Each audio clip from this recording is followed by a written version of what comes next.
Сахам ата.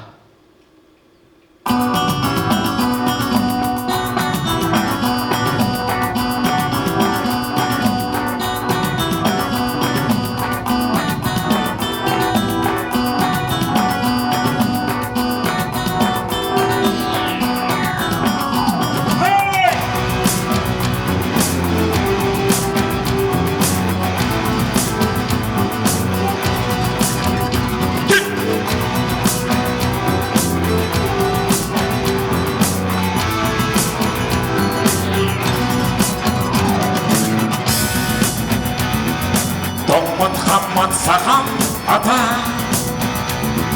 Тоңхардан үктәр Тымны аян итин көрсін Оны осту буяр табыдырас Омысту яқ туған құдын үға тутар Сахам сирин күхіңді Yedester beni hiliter Banmadan ziyeler Ayamadan sürer adım Fakat çirilerken siker Sindistan'ın sır sarı sılgım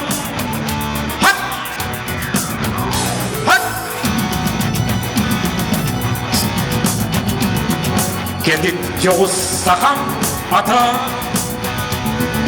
Sürekten esmanı deker Alasaksın kım yılır bır Evvel yerer bırdak tanar Tüdüraram Ayağıra silyetildim altı hallar Soğuğlar Ciddi tügen Miyekere katılanar Zorlulardan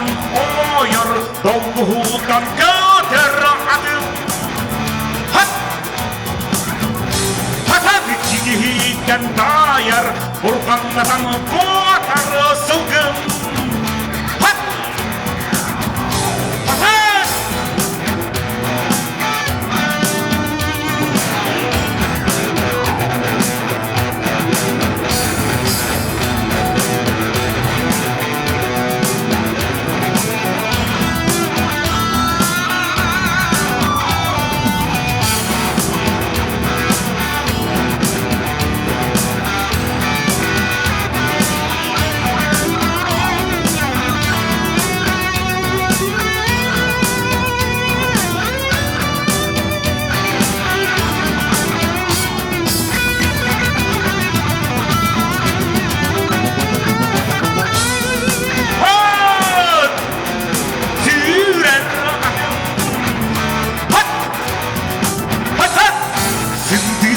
Sır sar sirilerken sider sılgın